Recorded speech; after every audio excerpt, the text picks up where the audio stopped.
Buenas tardes, buenas noches. Hoy, 14 de enero de 2022, continuamos el estudio de la obra Regeneración Humana de la hermana Radha Burnier, ya en su llamada original, que la llamada de la semana pasada hubo que hacerla en otro grupo que creamos y que ahora se va a suspender. Y continuamos y ya está preparado para la semana que viene, seguramente cuando terminemos, en la página 40, donde nos faltan instrucciones, es el inicio del párrafo. Hay una beatitud y un poder más allá de nosotros mismos que vienen en ayuda de aquellos que están preparados para recibirlos. Volvámonos hacia aquellas grandes fuentes de las cuales emanan incesantemente la fortaleza y la inspiración para todos los que, olvidando el yo, están resueltos a aprender y a compartir sin reservas. Que aquellos que son la personificación del amor inmortal bendigan con su incesante ayuda y guía la sociedad fundada para que sea un canal para su trabajo. Que ellos le inspiren con su sabiduría, la fortalezcan con su poder y la vitalicen con su actividad.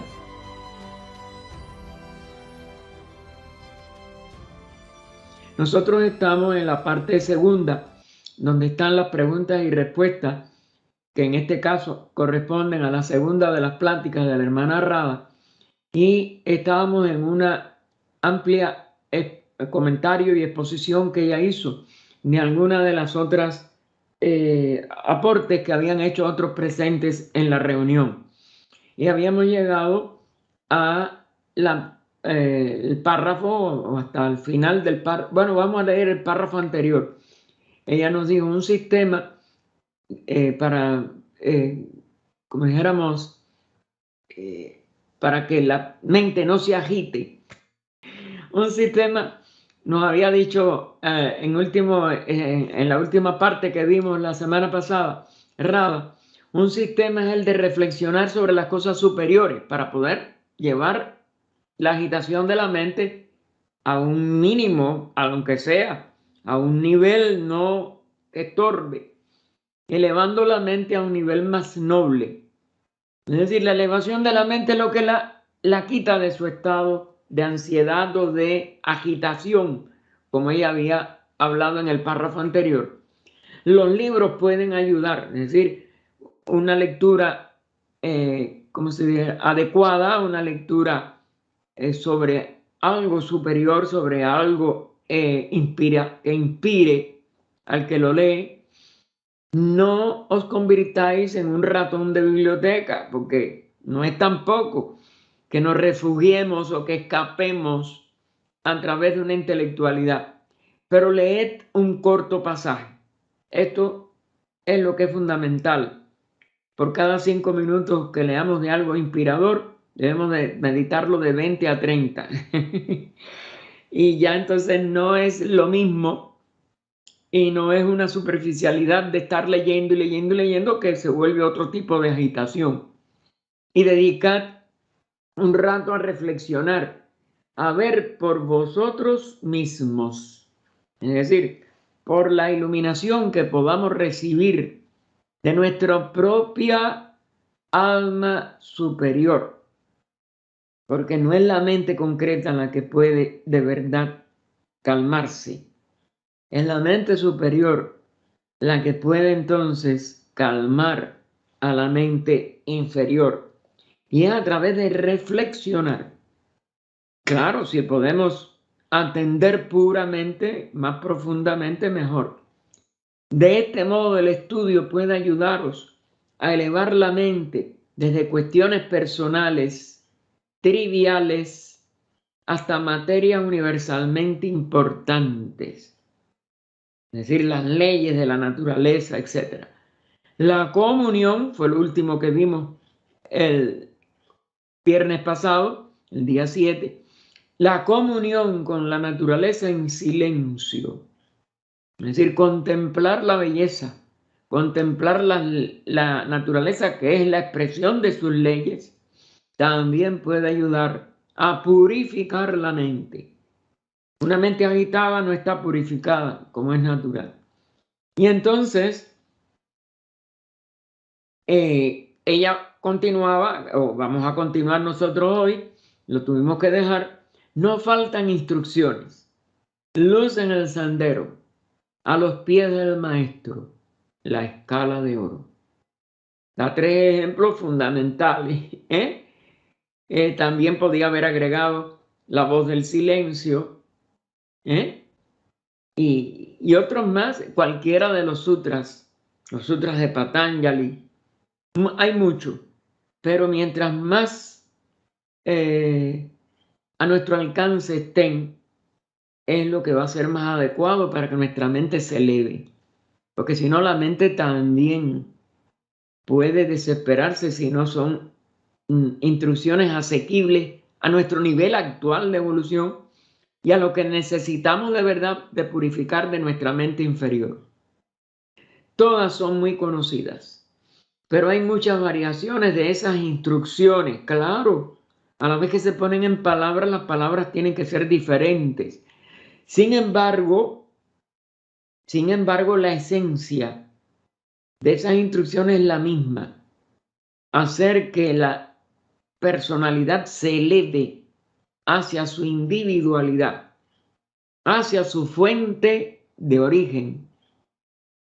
Parecen demasiado conocidas y por eso no vemos la necesidad ni de ponerlas en práctica, a veces por haber repetido mucho la lectura sin reflexión de libros de esta o de enseñanza como la Escuela de Oro. No es un libro, son nada más que 13 peldaños y sin embargo son un epítome de, como dijéramos, de purificación.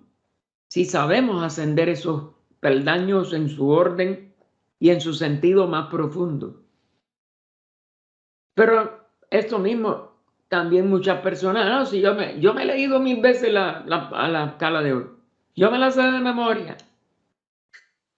Pero eso no es lo que ella se está...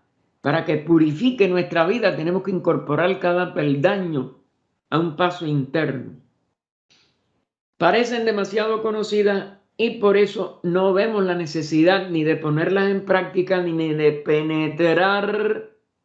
penetrar en sus implicaciones. Tomad, por ejemplo, la mente abierta. Ese es el segundo peldaño, ¿no? De la escala: vida limpia, mente abierta, corazón puro. Se trata de una mente que está abierta no solamente a otras ideas, porque eso sí es cierto tipo de amplitud mental, pero ¿en qué insiste ahora? ¿En qué debemos de también enfocar nosotros para que nos purifiquemos y podamos ascender a ese corazón puro?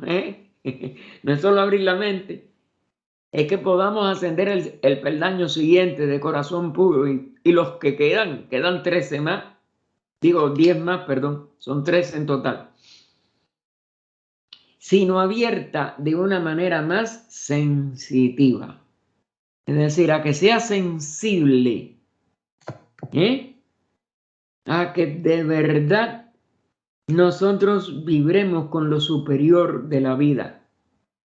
Esa es la verdadera sensibilidad, porque no se está hablando de una sensiblería inferior que se queda en el nivel externo emocional, sino en una mente que trata de penetrar a lo verdaderamente superior. Es difícil incluso abrirse a las ideas, porque normalmente no escuchamos. Una de las cosas en que insiste también mucho Krishnajit, pero no nos percatamos de cuánto tenemos que profundizar en nosotros mismos para ser capaces de prestar la verdadera atención. que es el único que escucha verdadero. El otro, sí, oye palabras, pero oír no es escuchar. Y también todo esto hay que irlo llevando a su sentido verdaderamente más allá de la superficie personal. Porque normalmente no escuchamos lo que otra persona está realmente tratando de decir, ni con sus palabras, ni con un libro. Si las ideas son en cierto modo distintas a las nuestras, reaccionamos. Miren lo que está, miren lo que está. Porque creemos que exclusivamente nuestras ideas son las que tienen importancia y razón. Y ya desde que empezamos a escuchar algo o a alguien que tiene una concepción o está expresando ideas distintas, cerramos la puerta y por tanto cerramos la mente. Es abrirnos de verdad a la investigación de todo lo que nos rodea, incluidas las ideas y las expresiones que expresan esas ideas de los demás, sin reaccionar antes, sino investigando. Puede que digamos al momento, es inútil, es un absurdo, y no vemos nada más que vemos algo raro, algo diferente a lo que nosotros normalmente estamos embebidos o hemos seguido o consideramos la verdad. Y enseguida es inútil, es un absurdo. Cerramos la puerta. Y pregunta por eso, Rada, ¿podemos estar realmente abiertos sin conclusiones preconcebidas ni prejuicios? Sí, el que ya tiene una conclusión antes de que alguien le dé una idea diferente, pues no va a abrirse a investigar esa idea. Preconcebidamente, yo tengo toda la razón y todo lo que diga diferente otro, yo no tengo ni que atenderlo, y mucho menos escucharlo. Lo oí porque los oídos no se pueden cerrar del todo, aun cuando a veces uno se ponga tapones, que también hay quien lo hace. Pero nosotros, la mayoría de los seres humanos, concluimos una cosa a la primera vez que lo examinamos, ¿ok? Y no volvemos a ella más nunca, porque tenemos autoconvencimiento de nuestra sabiduría, de nuestra perfección y de nuestra razón. Todo lo que nos parezca distinto, ni le prestamos caso, ni tratamos de investigarlo desapasionadamente. Y continúa Rada. Branislav enseñó a la doctora Annie Besant a leer todo lo que iba en contra de sus propios pensamientos para ver si había algún fallo en sus propias ideas. Y fíjense, este hombre era de la línea positivista del siglo XIX, pero era un ser que investigaba. O algo que le hubiera pasado por alto. Es decir, o había un fallo en lo que ya él había pensado, o había pasado por alto, no había investigado otras cosas. No debemos temer nada que no esté de acuerdo con lo que pensamos. Cada vez que oímos algo diferente a lo que pensamos, debemos asomarnos a algo nuevo, a algo que no hemos investigado, al menos recientemente, o al menos a través del medio que nos llega. Y por ello debemos desprejuiciadamente comenzar de nuevo la investigación si ya lo hemos hecho en el pasado, o iniciarla ahora si no hemos investigado aquel asunto en ningún momento anterior. Pero no rechazar, tampoco aceptar a ciegas, es investigar, hermano, asomarnos, porque hay algo siempre, y por algo también siempre nos llega una información que antes no habíamos considerado, no habíamos, vamos a decir, recibido, al menos en esa forma o al menos de esa fuente. Y entonces tenemos que reexaminar, no van a quedarnos en el pasado, atender a lo que en este momento se nos presenta la oportunidad de investigar. La mayoría de nosotros también tenemos miedo. Ay, estoy equivocado, que va, yo no me puedo equivocar. Me daría vergüenza, me daría bochorno. No es posible que me haya equivocado. Es decir, tenemos vanidad, tenemos muchas cosas que nos pueden llevar a tener miedo, a que tengamos que reconocer que nos hemos equivocado en el pasado ese, que ya tenemos como nuestra convicción o nuestro juicio o nuestra definitiva opinión. E inmediatamente rechazamos las ideas que difieren de las nuestras, incluso si una idea no es muy válida, puede tener algún punto que nos ayudará a ampliar nuestra comprensión. Es decir, nosotros podemos tener una comprensión básicamente hasta correcta, pero si hay algo que sea posible de ampliar en esto que ya hemos nosotros concebido por una investigación previa y vemos que hay otras posibilidades o al menos otra línea de opinión, etcétera, pues nosotros debemos de ser sinceros. Esa persona será por algo que yo no he podido concebir, será por algo que no tomé en consideración, será por algo que no se me ocurrió tomar esa línea, y siempre estar abiertos a profundizar, a poder considerar de una manera más amplia aquello que se nos está presentando por otra vía que antes no habíamos nosotros explorado. Además, pregunta errada, podemos estar abiertos a lo que se dice entre líneas, la verdad implícita, porque a veces explícitamente no está un aspecto más profundo de una ley y no la hemos captado. Y si a través de otra persona puede haber algo que no hayamos comprendido antes, es una gran oportunidad que nos presenta la vida para que sigamos adelante en nuestra búsqueda.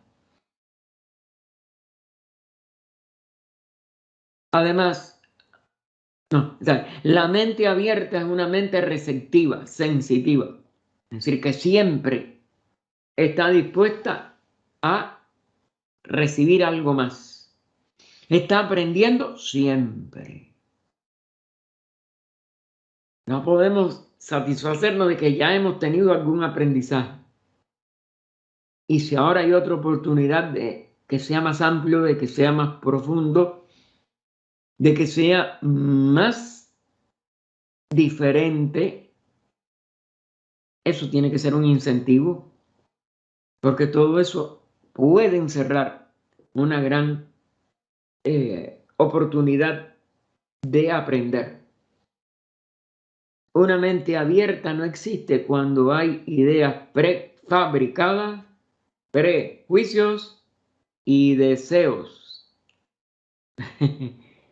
La mente desviada o ya teñida por el deseo, que puede ser muy emocional y por tanto muy equívoca, pues hay que tener el mismo cuidado y volver a tratar de penetrar lo más profundo de esa cuestión o de esa visión o de esa investigación posible o de posible investigación.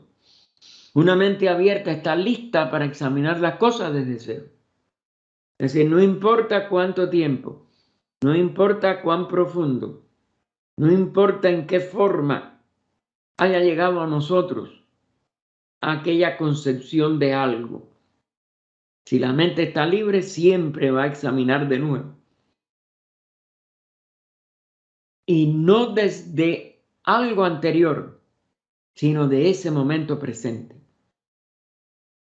De esa oportunidad que se le da de abrir la mente a algo que anteriormente no se había abierto y no se había profundizado lo suficiente al menos. De modo que hemos de investigar las implicaciones de las enseñanzas, incluso las simples frases como la mente abierta, y ponerlas en práctica. Es decir, también, hasta ayer yo tenía un concepto de mente abierta. Hoy yo puedo tener uno más profundo. Pues tenemos que lanzarnos como si fuera la primera vez, porque en realidad todo es primera vez, que tuviéramos el reto de una mente abierta en relación con esta escala de oro. Esto es parte de la preparación para la vida espiritual, para de verdad capacitarnos como un verdadero Brahman en el sentido de las castas más superiores y más altas de la India.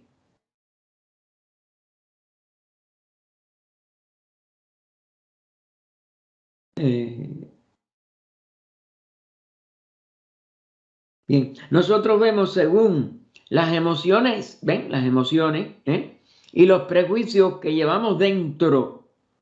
Soy orgulloso y alguien no me concede la importancia o la atención que espero. Me siento herido. Cuando una persona cualquiera tiene esas susceptibilidades, no es tanto que sea susceptible como que está incapacitado o incapacitada para la vida espiritual, que requiere el abandono de todos estos aspectos de la separatividad. Uno puede sentirse, no, perdón, pero como dice el Bhagavad Gita, no hay honor ni deshonor, todo está dentro de nosotros. Uno puede sentirse honrado o deshonrado, depende de la propia imagen que tenga de sí mismo. Y aquí tiene que ser muy diferente nuestra, ¿cómo se llama? Nuestro enfoque de todo lo que nosotros tengamos que ver, si somos verdaderos buscadores de la sabiduría dentro y fuera de nosotros, y si somos capaces de renunciar a lo personal, que nunca va a ser verdaderamente importante. Lo verdaderamente importante es lo superior, lo que es inmortal en nosotros, no nuestra personalidad mortal. Si comprendemos la necesidad de esto, perdón, creo que me fui abajo. Ay, perdonen. Vemos el mundo a través de lo que nosotros somos. Si no apartamos las tinieblas, no hay luz. Por lo tanto, la conciencia debe ser más clara, debe estar más alerta, más sensitiva. Todo esto tiene que ver con la percepción de la verdad. Al fin y al cabo, si nosotros somos verdaderos buscadores de la sabiduría, lo que tenemos es que buscar la verdad, la realidad de esa verdad. Y por tanto, la expresión de esa sabiduría es esta capacidad de aceptar, de atender, de mirar siempre con nuevos ojos, con nueva atención y con nada más un ansia, aprender. Debe llegar a ser capaz de ver lo que es sutil, no solamente lo que es obvio. Estos son vamos a decir, los detallitos que se encierran detrás de todo este segundo escalón de la escala de oro, que en el fondo ya está ampliando esto hacia un nivel más profundo. Y pregunta, ¿podemos captar los matices de una enseñanza o instrucción? Si comprendemos la necesidad de esto, entonces preparamos la conciencia para reflejar la verdad. También es necesaria la serenidad. Solo en la mente serena puede haber lucidez. El lago tranquilo, donde puede reflejarse la luna, el rostro, cualquier cosa, con fidelidad si no hay viento. Si hay distracción, agitación, reacciones fuertes, no puede haber lucidez. Es como el agua de un lago. Debe ser pura y estar en calma. Entonces, refleja. Un río caudaloso nunca va a poder reflejar. Un lago que no tiene corrientes, ni hay viento, ni hay nieve, etc. Igualito que un espejo, que podemos nosotros contemplar cualquier imagen que se refleja en esa agua pura, serena, en calma. Y hacen la siguiente pregunta. ¿Cómo puede uno simultáneamente observarse a sí mismo y olvidarse de sí mismo? Parece un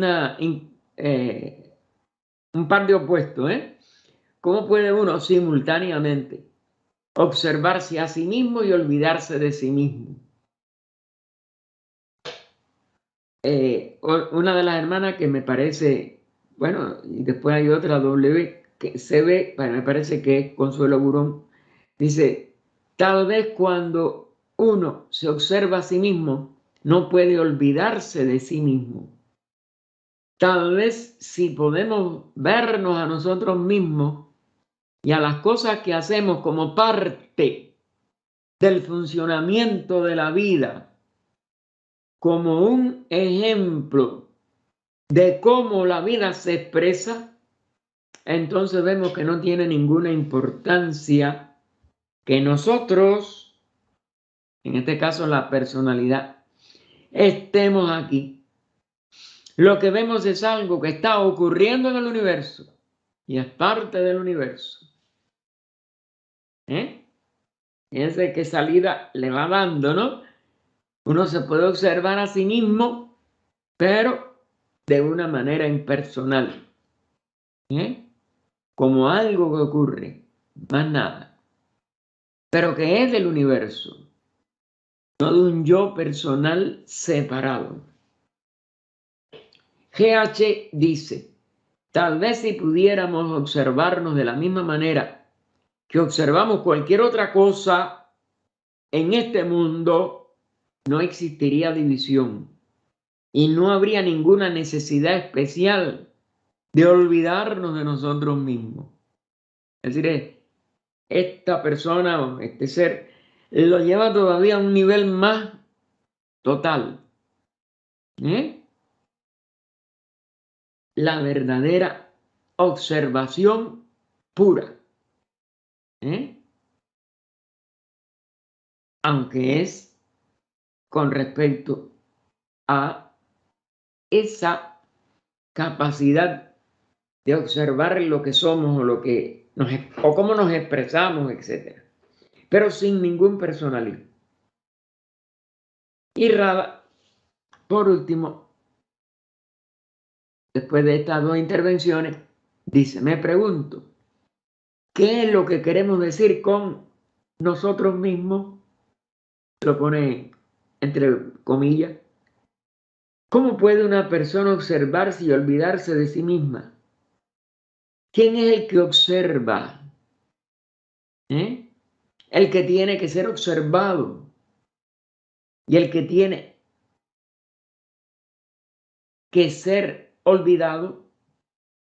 ¿Se dan cuenta el juego de palabras que está haciendo? Y ella dice, cada vez tengamos que examinar aquí toda la pregunta, más bien que contestarla. Claro, esto es una cosa para poder prestar una atención pura y quitar este juego de palabras que puede ser, como si dijéramos,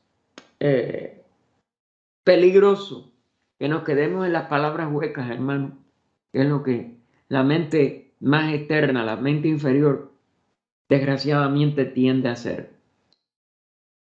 Continúa Rada, esta investigación debe ser experimental y puede que tenga que continuarse de vez en cuando. ¿Cómo podemos ir despertando a un nivel más profundo de autoexamen, donde el yo separado no tenga, como dijéramos, protagonismo ni función? Esto es dificilísimo, como es natural. Preguntas como, ¿cómo podemos prestar atención constantemente? Se hacen a menudo. Es decir, este tipo de preguntas es lo que ella quiere decir. ¿Cómo podemos prestar atención constantemente? Ese es uno de los caballitos de batalla también de Krishna. Allí, esto es todo psicología lo que están aquí tratando de presentarnos, y lo psicológico de cada uno de nosotros, donde está el nudo gordiano, de cómo podemos ir más allá de la personalidad y que nosotros sigamos siendo conscientes, pero en el nivel individual. Es ganar un gran, vamos a decir, triunfo interno de conocernos mejor. Porque si nos seguimos autoengañando, aunque digamos que nos estamos tratando de conocer,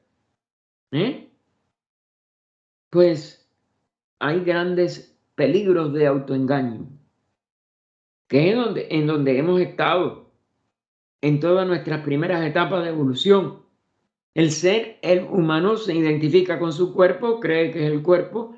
El ser humano se identifica con su opinión,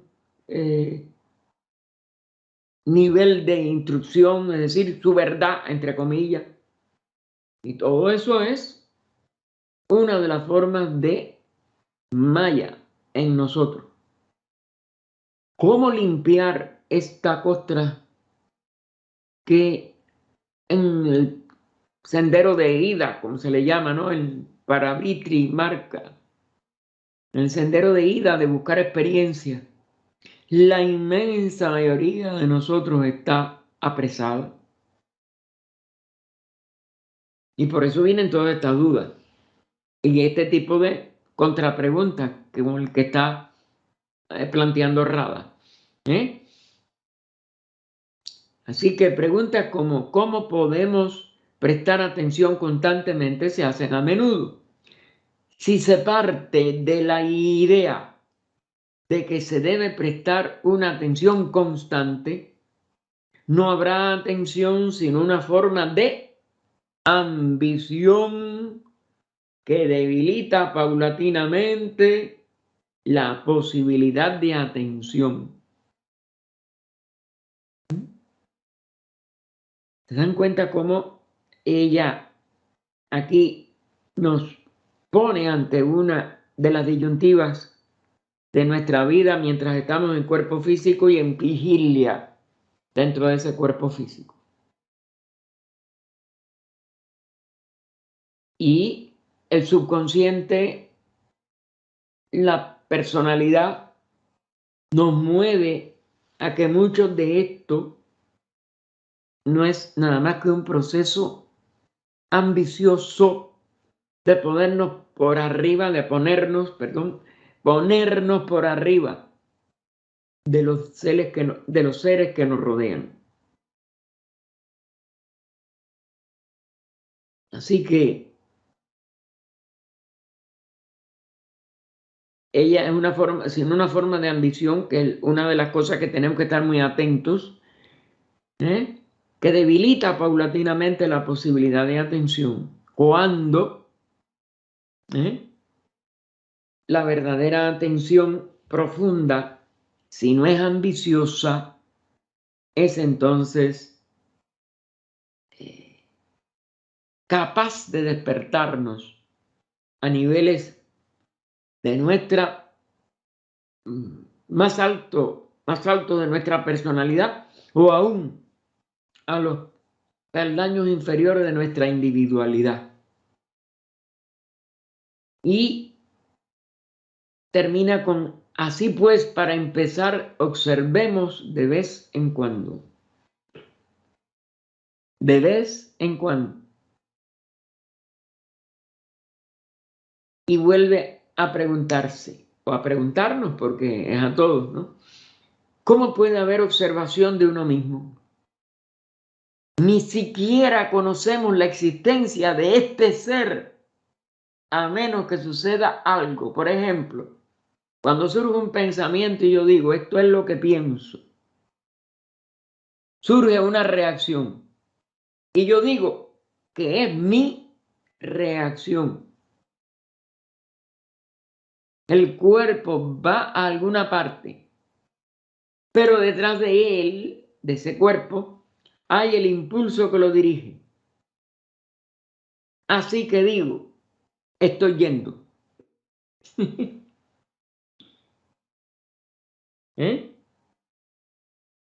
Si observamos cuidadosamente, abunda ella, nos preguntamos, ¿qué es uno mismo? Hay una parte que dice, estoy yendo hacia la otra habitación. Otra parte dice, el cuerpo está yendo hacia allí. El aspecto de conciencia que no está identificado con el cuerpo se da cuenta que el cuerpo es el que está yendo, el que se está moviendo.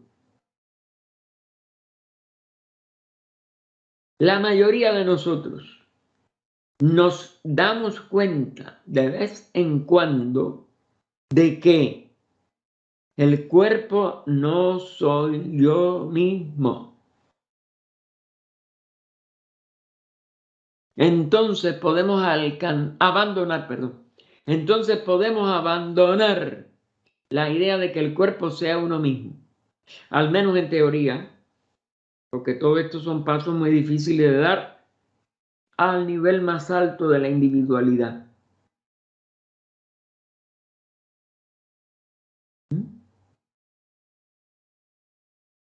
Nos damos cuenta de que cosas como el hambre y el dolor pertenecen al cuerpo.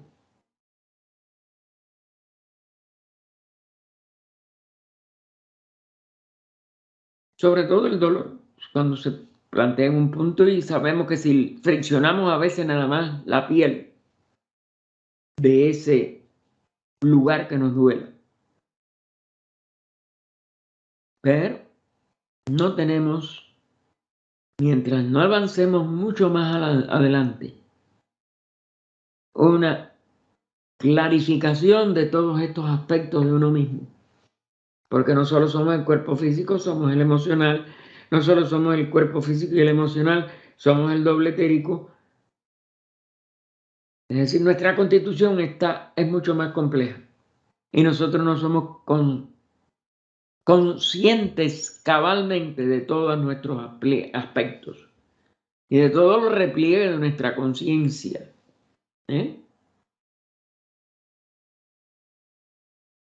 Así que luego observamos que están las emociones y los pensamientos, pero que estos fluctúan. Si fluctúan, ya no le podemos mantener esa categoría. Y así sucesivamente, muchas cosas más. Un día hay júbilo, otro día aflicción. ¿Es uno mismo el júbilo? ¿O soy yo la aflicción? ¿O soy yo mismo o yo misma?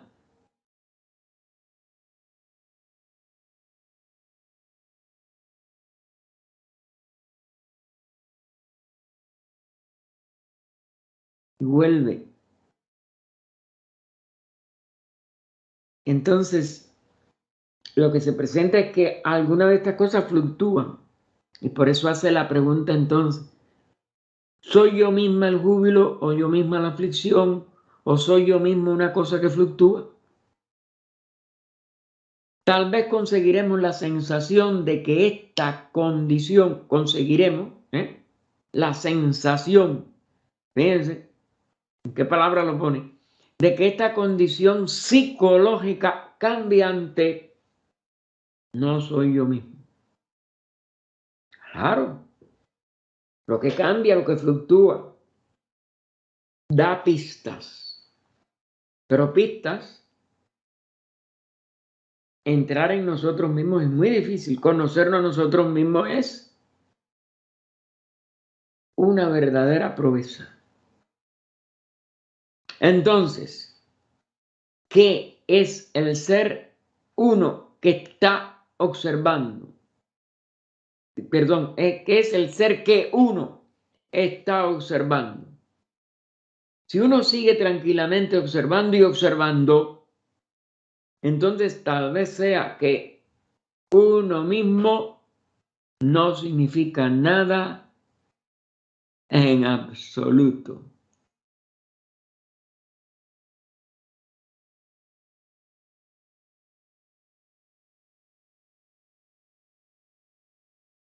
Y avanza todavía más. Óigame, esto es para meditar, para atender años. Entonces, ¿qué soy yo mismo o yo misma con ella? Soy una especie de entidad no existente, pero me he acostumbrado a pensar que ese yo mismo existe realmente. Es decir, lo vamos repitiendo, repitiendo y lo damos ya por descontado, pero no sabemos quién es ese yo. Nadie se conoce a sí mismo, hermano. Porque si nos conociéramos de verdad, habríamos llegado a la dictadura.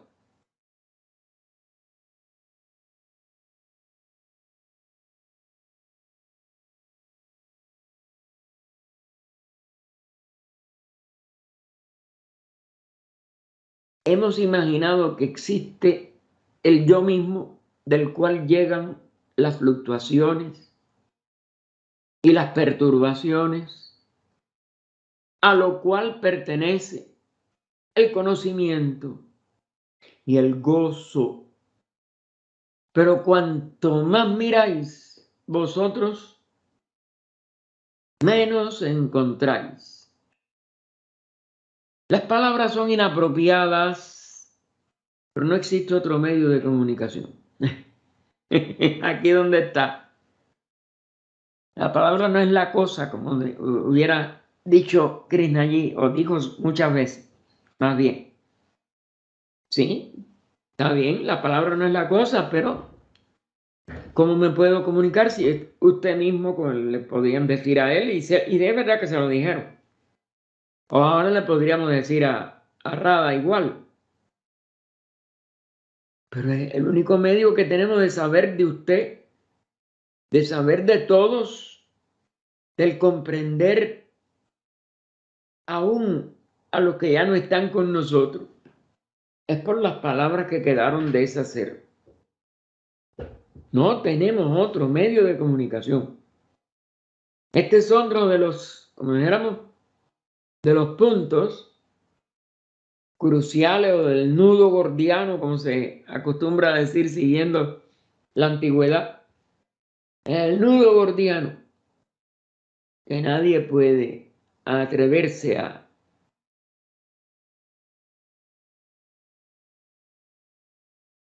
negar, y a la vez que no lo podemos realizar como la única realidad, que es lo que se nos explica que logran los grandes seres y los adeptos. Pero que también lo tenemos en palabra y no lo podemos tener en realidad de conciencia. Cuando se dice, cuanto más miráis vosotros, ¿quién es el vosotros que mira? Así pues, cuanto más hay que mirar, menos hay que encontrar. Y esto hace que se vea claro que realmente no hay nada allí. Ese es el yo que se había olvidado, porque se descubre que lo que nosotros imaginábamos que era yo mismo, el centro, no existe. ¿Eh?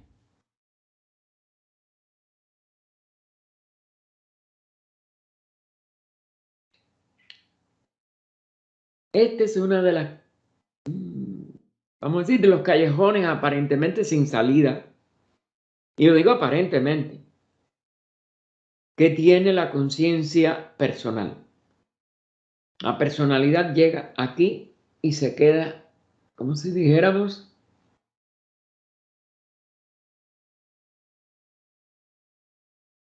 desprovista de la capacidad de solución.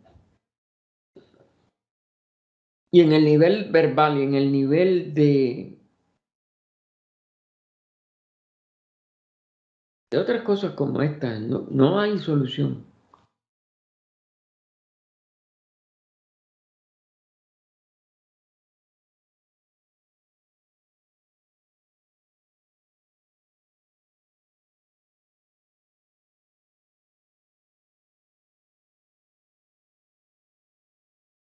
Y esto hasta que no lleguemos, hermanos, no tiene eso, porque seguimos dándole vuelta a las palabras.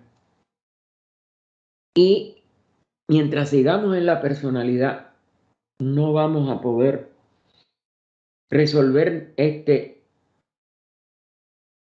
misterio de nosotros mismos, que se convierte en algo, en el nivel intelectual y en el nivel personal, sin solución. Y como ya digo, no hay otro medio de comunicación, lo tenemos que nada más que plasmar en estas palabras. Y sin embargo, ahí está la vida entera, total, todo, del todo, de toda la vida universal. Y este es el kit del autoencierro humano, porque el ser humano está encerrado en el nivel personal y él no tiene ese nivel personal del yo personal, no tiene solución por sí mismo. Y entonces ella dice, no un poco, no, un todo. Tal vez suene un poco metafísico. Sí, claro, yo sé. Indudablemente que las palabras estas, metafísicas, etcétera, pues son auxiliadoras para ponerlas entre comillas y seguir adelante y seguir con el mismo.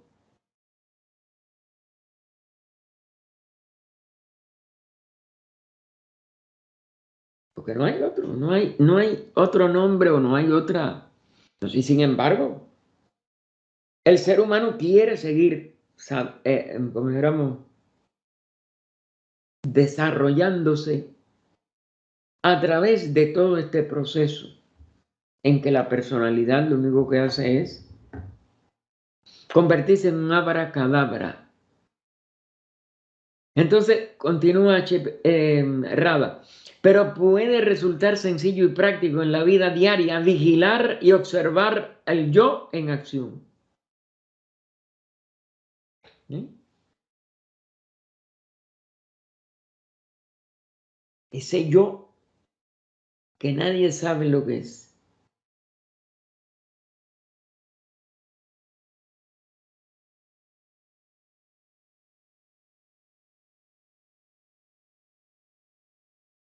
Solo podemos verle cuando se mueve. Si hay unos momentos en que la mente no se mueve y hay una absoluta quietud, no hay ningún yo que ver. Pero yo creo que este es uno de los, vamos a decir, de los momentos a que la mayoría de nosotros no ha llegado. No se mueve la mente.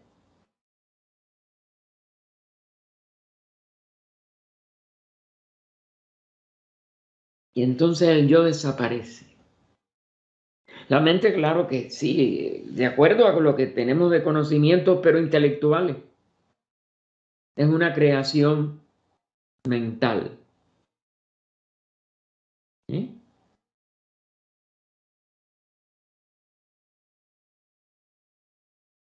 Pero no, no la podemos nosotros agarrar por el cuello.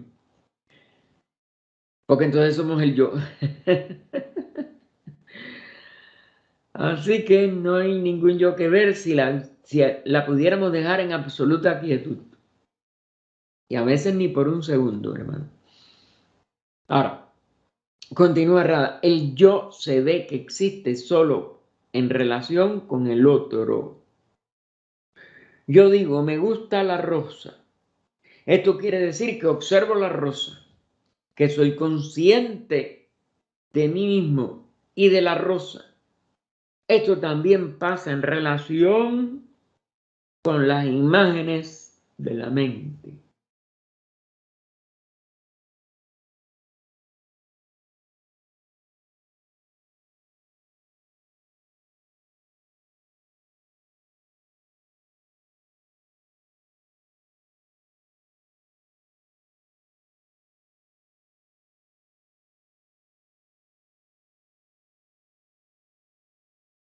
Y que yo digo, me gusta la rosa.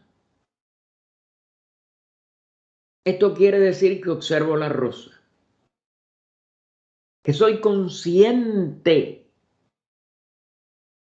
de mí mismo y de la rosa.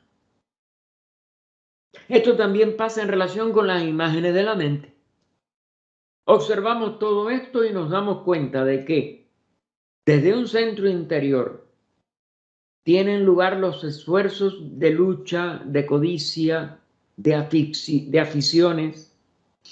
La reflexión demuestra que mucho de esto es inútil, innecesario y perjudicial.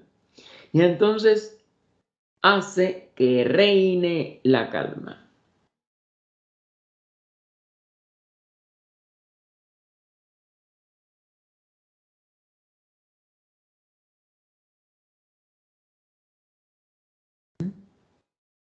Observamos todo esto y nos damos cuenta que desde un centro interior tienen lugar los esfuerzos de lucha, de codicia, de aficiones. La reflexión demuestra que mucho de esto es inútil, innecesario y perjudicial. Entonces hace que reine la calma. Pero eso puede ser en un momento. Pero cuando sigue la vida diaria volvemos a toda esa lucha. Y este vislumbre se pierde. Porque claro, en ese vislumbre es cierto que no hay un yo.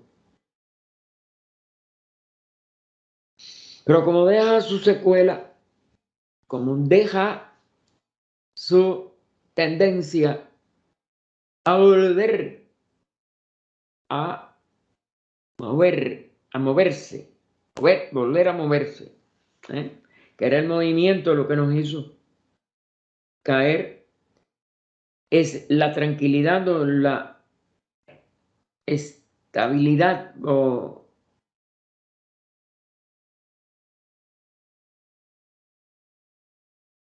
no, porque también esto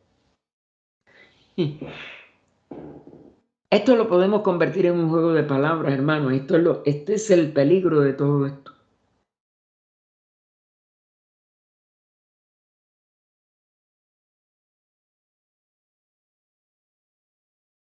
La calma y la quietud puede llevarse a vivencias de que el yo en sí no existe. Pero en cuanto vuelva a moverse a través de cualquier otra, de cualquier otro cambio dentro y a nuestro alrededor, el yo vuelve a tomar la rienda. Y por tanto, caemos en el mismo nivel anterior. Y el último párrafo nos lo dice entonces ella. Si miramos o escuchamos atentamente, mientras estamos atentos no existe el yo. Que eso está muy repetido por Krishna, ¿no? La atención pura no es personal nunca. Se convierte en un estado,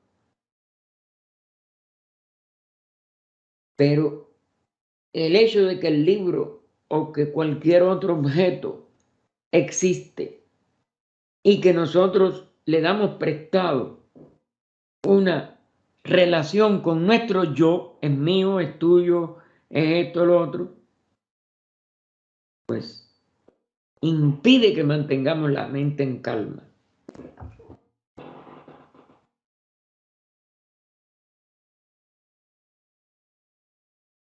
Solamente ese estado de atención es el que disuelve, vamos a decir, o hace inoperante esta expresión de un yo separado. Cuando hay un profundo sentimiento de belleza, un verdadero sentimiento de amor, no lo que corrientemente llamamos amor, es un verdadero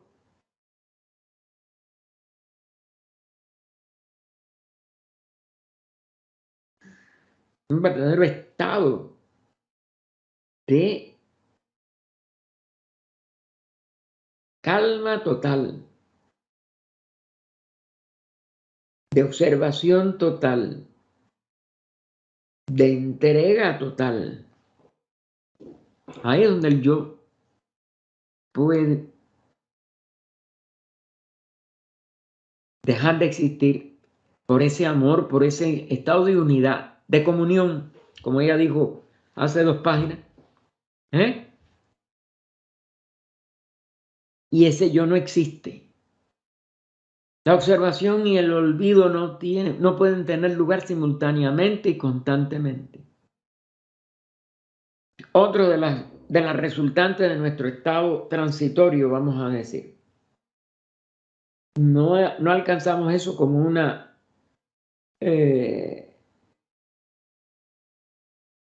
capacidad total. A medida que avanzamos, puede que algunas veces percibamos algo. Y poco a poco, borrando el yo, puede que algunas veces, pero fíjense que ella lo pone como posibilidades, podamos estar observando y escuchando en silencio. Y si hay momentos en que no somos tan conscientes, perdone, de nosotros mismos, y hay paz. Pero, el pero de percibir el yo como nada, solo se imaginó que no existía, lo cual no es exactamente olvidarlo, es decir, es realizar que no lo es, que no es algo, es una nada, es realmente trascenderlo.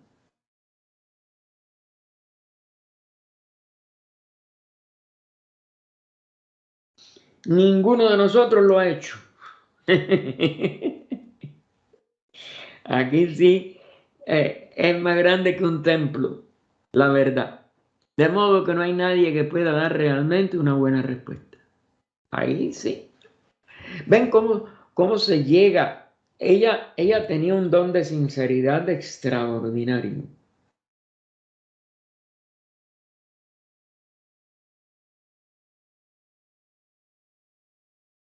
Y en eso tuvimos muchas, como éramos, muchas reiteraciones que ella hacía de ello. Ella nunca se dio de que lo... ¿Qué vamos a hacer? La realización es muy, pero muy... ¿cómo éramos?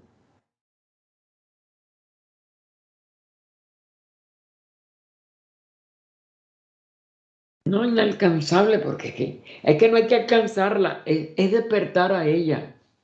Esto es lo que eso, pero indudablemente, miren que nosotros hemos estudiado a Krishnamurti, la llevamos ya varios años en la logia Nivesan, ahora de nuevo, y esto mismo que ella nos dice aquí, él no lo dijo tan claramente, pero indirectamente está también en todo lo que él plantea.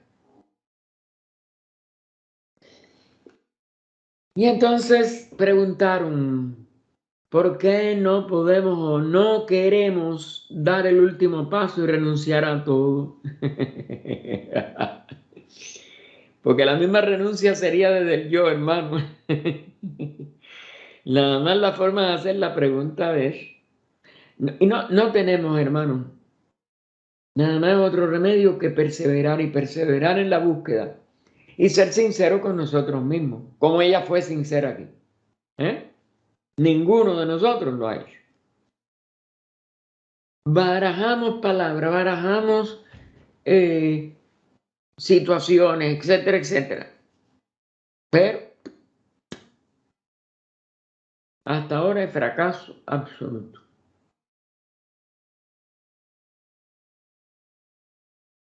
Y a la pregunta esta de por qué no podemos o no queremos dar el último paso y renunciar a todo, le respondo,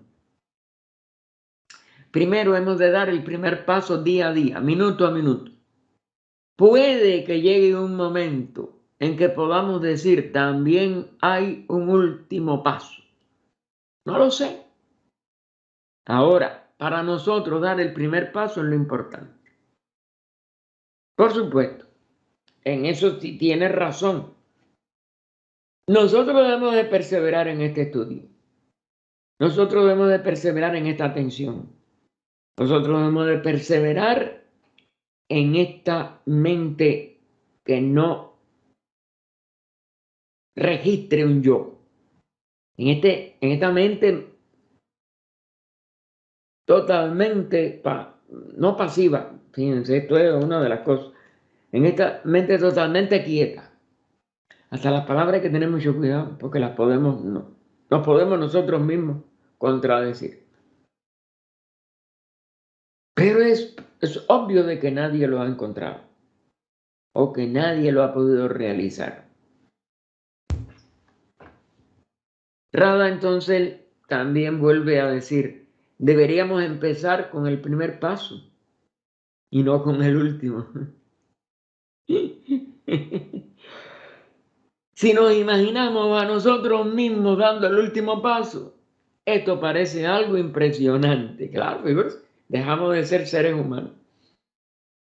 Nos formamos una imagen mental de nosotros mismos como héroes que llevan a cabo una hazaña extraordinaria. Y claro, la vanidad personal a muchos les hace decir estas barbaridades. Si no en la forma esta tan grotesca, como es que nadie se lo va a entender. ¿eh? No es sencillamente algo que haya realizado otro ser, excepto Krishnajit y hasta un punto, porque indudablemente que él no estaba siempre en ese estado, me parece. Si no, no hubiera tenido los...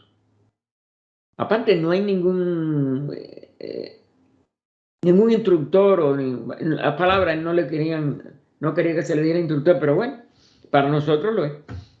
Ningún instructor que haya podido obtener un éxito total o definitivo, ni aún el señor Buda. Vamos a empezar indudablemente a contradecirnos, tenemos que cesar de hacerlo y ser conscientes de que tenemos todos los días que empezar como si fuera por primera vez. ¿Sí? Como si fuera por primera vez. Y ella ahora cita de una de las obras antiguas de la India. El Yoga Yasista es un antiguo texto que se caracteriza por su contenido de profundas verdades, aunque muchas se presentan en forma de historias. Recuerden, esta es una de las formas del antiguo ocultismo, las narraciones de hechos que no son historia o que se presentan bajo la vestidura de historia. Pero sabemos que todo eso es nada más que una dramatización de un proceso de desarrollo interno. La sección India ha publicado un número especial de su periódico, es la revista, esto es, no sé por qué le pusieron aquí periódico, la revista teosófica de la sección de la India, que contiene algunas enseñanzas encontradas en el libro. En él se explica que cierto rey buscaba el camino de la liberación. Meditó durante largo tiempo, pero no ocurrió nada, como pasa con nosotros, porque en realidad no sabemos meditar como es natural. Luego se desprendió de sus vastas posesiones y se marchó al bosque. Allí meditó de nuevo durante años, pero no ocurrió nada. Luego se desprendió de unas cuantas cosas de las que se permite tener a los ermitaños. Sin embargo, no ocurrió nada. Finalmente apareció ante él un santo brahmin y el rey se dio cuenta de que estaba pegado a la idea de la liberación.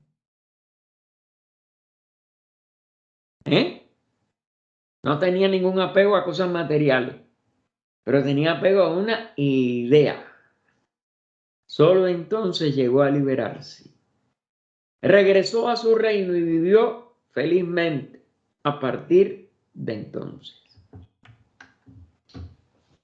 Este yoga yasista, ven en qué forma está, como si dijéramos, dramatizando un hecho interno de conciencia que es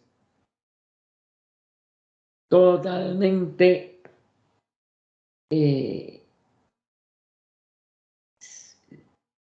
sin posibilidad de compararlo con eso, ¿qué es la liberación?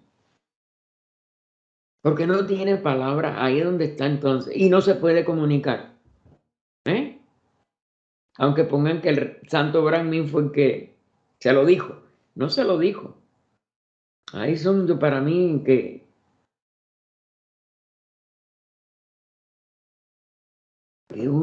eso, una comunión. por algo de que ya había llegado más allá. Pero en nosotros tenemos esta ambición. Y aunque renunciemos a todo lo demás de afuera, la ambición interna de llegarnos a realizar nos va a impedir hacerlo. Y Rada entonces dice, la historia enseña que el desprenderse, es decir, el verdadero desprendimiento,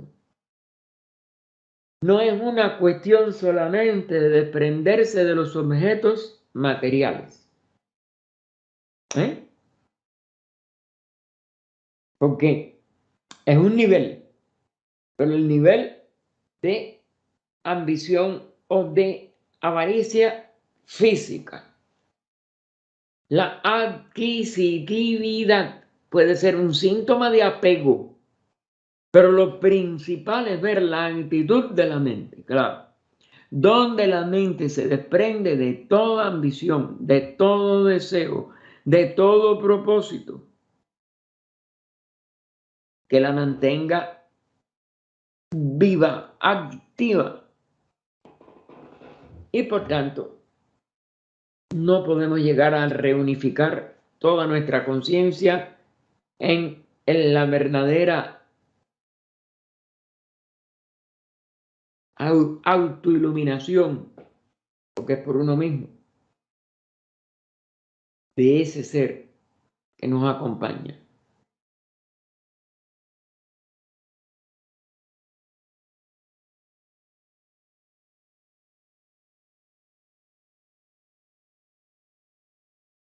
Y él nos pregunta, ¿y está la mente apegada internamente? Y ahora nos resalta en negrita, si el desprenderse es doloroso, significa que hay apego.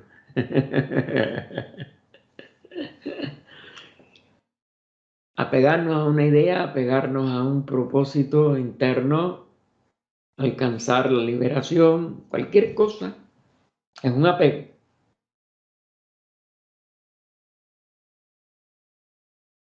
Y desprendernos de cualquier vibración mental, que son las que repetimos y las que estamos buscando y las que disfrutamos, etcétera,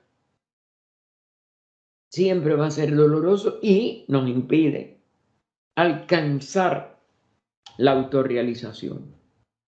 Podemos estar apegados a ideas, a nuestra propia imagen, etcétera.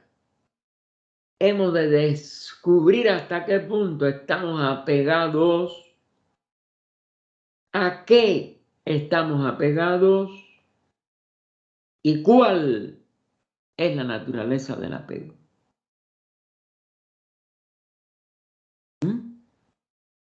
Fíjense todas las aristas que tiene este diamante. Porque ella pone un etcétera. Fíjense, eso sigue y sigue. Hemos de descubrir hasta qué punto estamos apegados.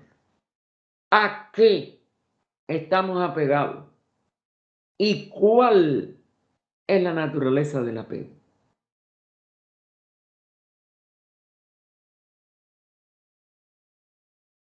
Así que figúrense, miren lo complejo que es.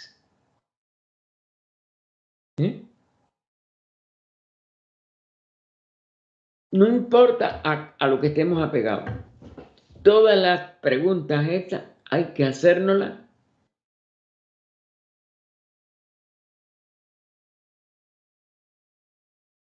y no tenemos ninguna solución en palabras, hermano.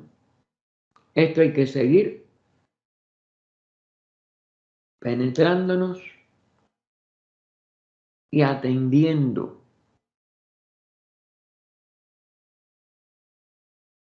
Y pregunta Rada, ¿por qué nos agarramos a las cosas que sabemos que son temporales? Desde ropa hasta cualquier cosa. De un solo golpe la muerte nos lo quita todo. Nadie se puede llevar nada de este mundo. Y nos dice que esto es lo que ha de ocurrir. Pero no aprendemos a soltarnos, a prepararnos para la muerte como Sócrates, y otros han aconsejado, y la muerte sobre todo, desde el momento en que nos entristece la muerte de nuestros seres queridos, pues también nos entristece nuestra propia muerte.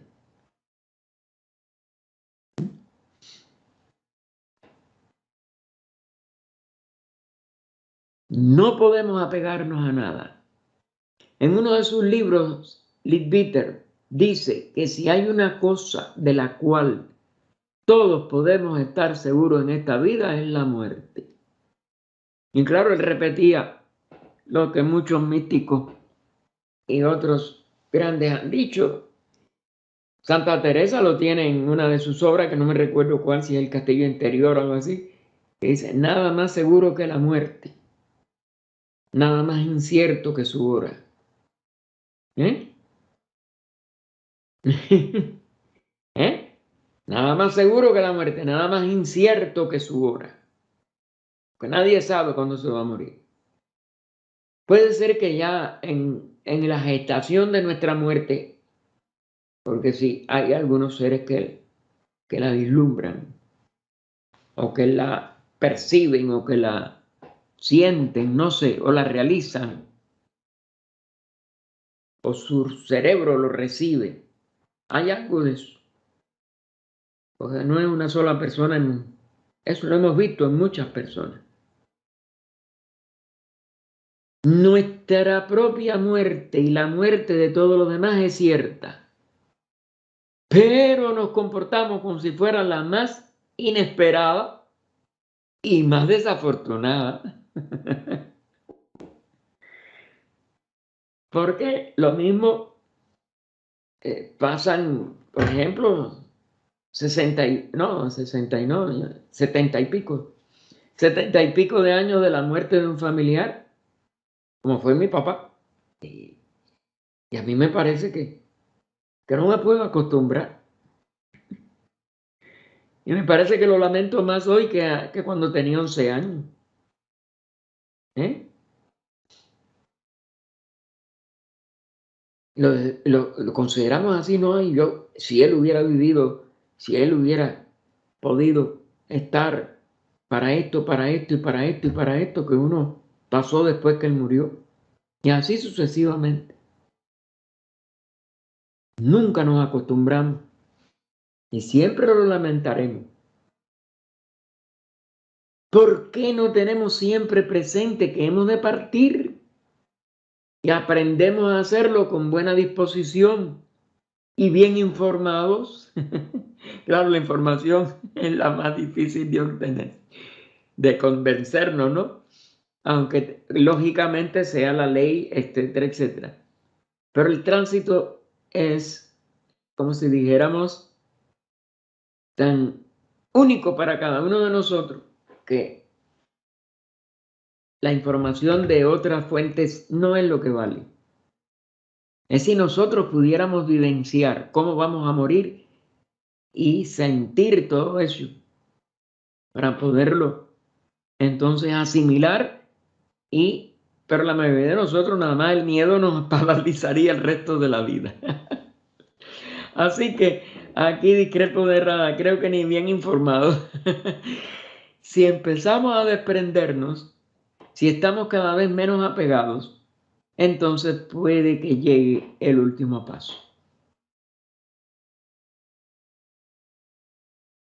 Es decir, cómo desapegarnos de la vida en la práctica, en que de verdad no tengamos ninguna preocupación de lo que vamos a dejar atrás.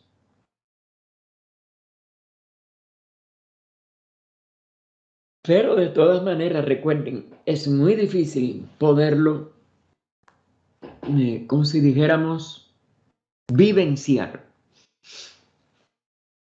Y había otra pregunta. Cuando hablamos de un cambio fundamental, ¿damos a entender un cambio total, inmediato, o se trata de un proceso?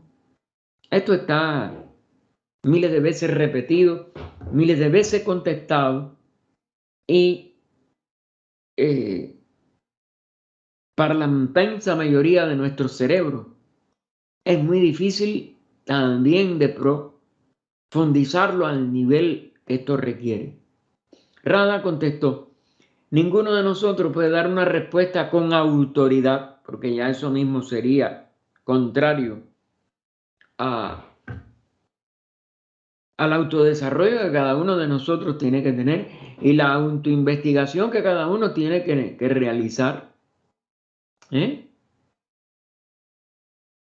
Así que ninguno de nosotros puede dar una respuesta con autoridad sobre este o sobre cualquier otro tema.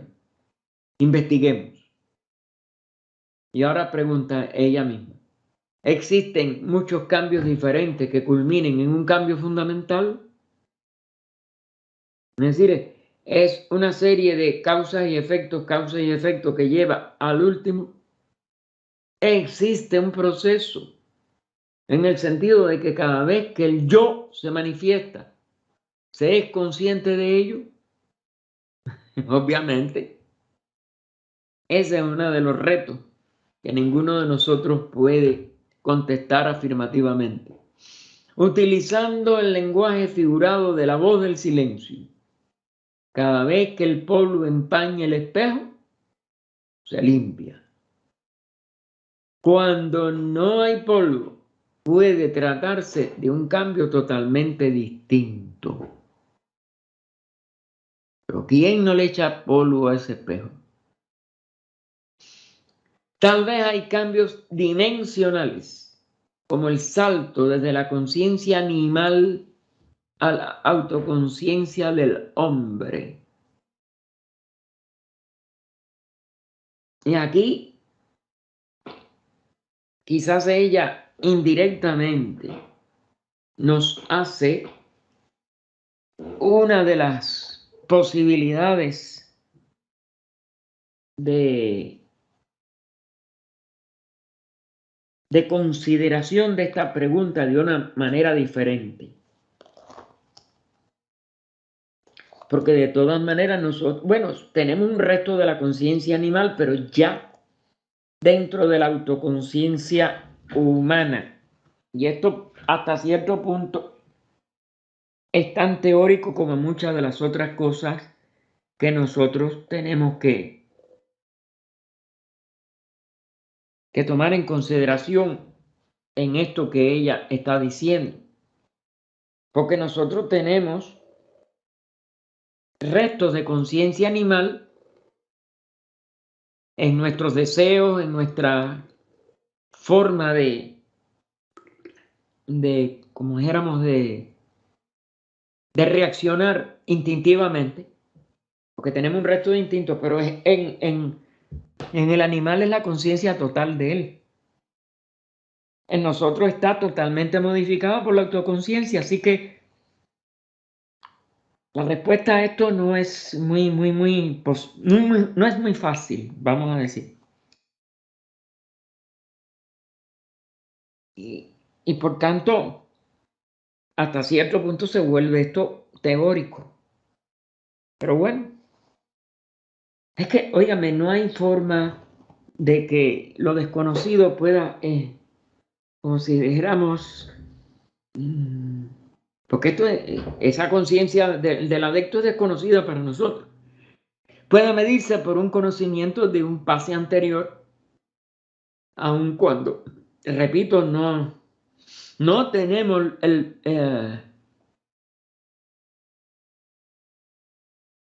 la posibilidad de volver a tener la conciencia del animal y compararla con la conciencia actual humana, que es autoconciencia. Y entonces, bueno, ella continúa este posible, ¿no?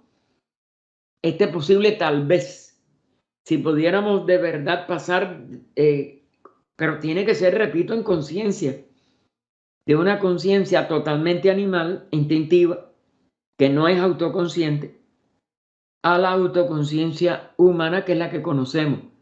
Pero la del adecto la conocemos.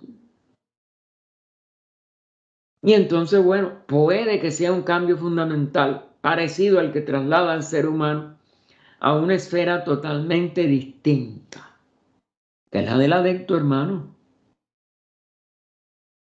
Puede que no sean contradictorios, Puede otra vez, fíjense, ella no lo puede asegurar, porque tanto el cambio dimensional como los procesos consistentes en muchos pequeños cambios podrían formar parte del esquema.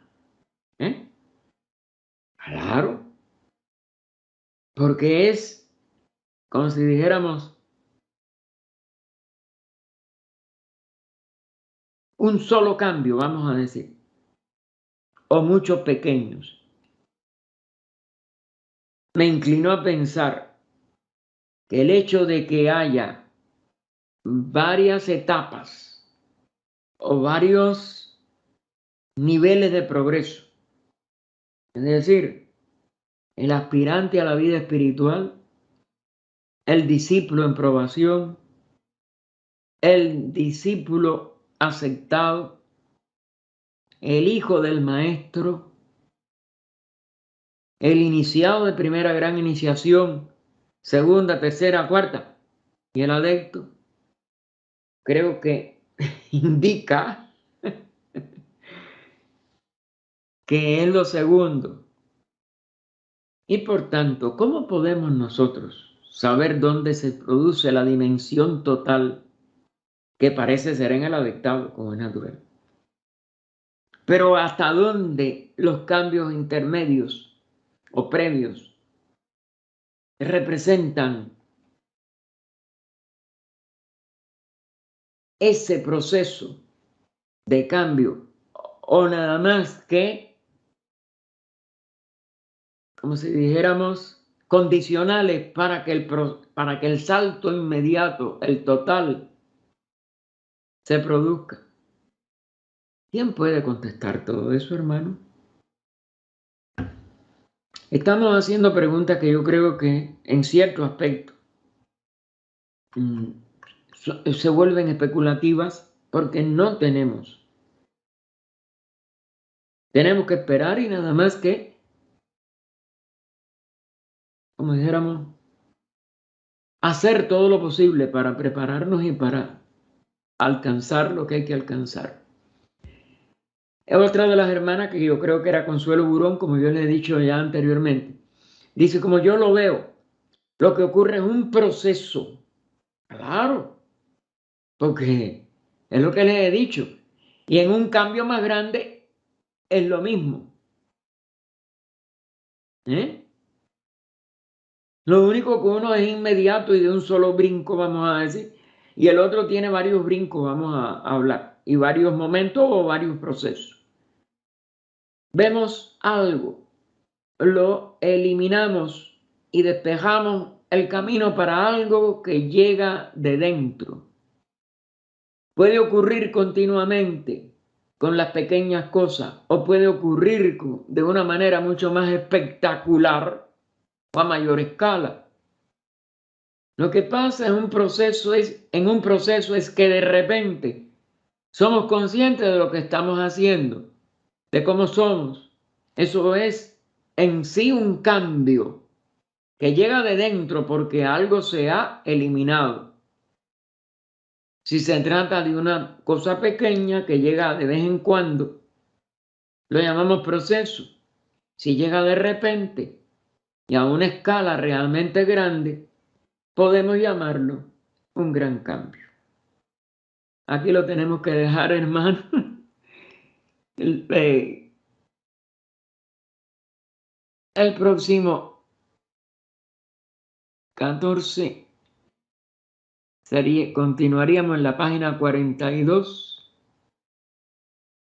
No, ya pasamos a la 43. Inicio de la página 43. No hemos terminado estos comentarios, estas preguntas, que fueron casi siempre mucho más amplias que las charlas, pero que están llenas de todas estas, como si dijéramos, de estos misterios. No es como si dijéramos, son misterios para nosotros, hermanos. Oh vida oculta que vibras en cada átomo, oh luz oculta que brillas en cada criatura, Oh amor oculto que todo lo abarcas en la unidad de cada ser que se sienta uno contigo, sepa que por lo tanto es también uno con todos los demás. Paz, paz, paz a todos los seres. Continuamos en una hora en nuestro estudio de los viernes, de un estudio sobre la conciencia de Annie Besant. Gracias por toda la atención que hayan podido prestar, que se han mantenido en silencio. Espero que no sea por la envergadura de esto que hemos visto, que creo que es uno de los fragmentos más difíciles de este seminario.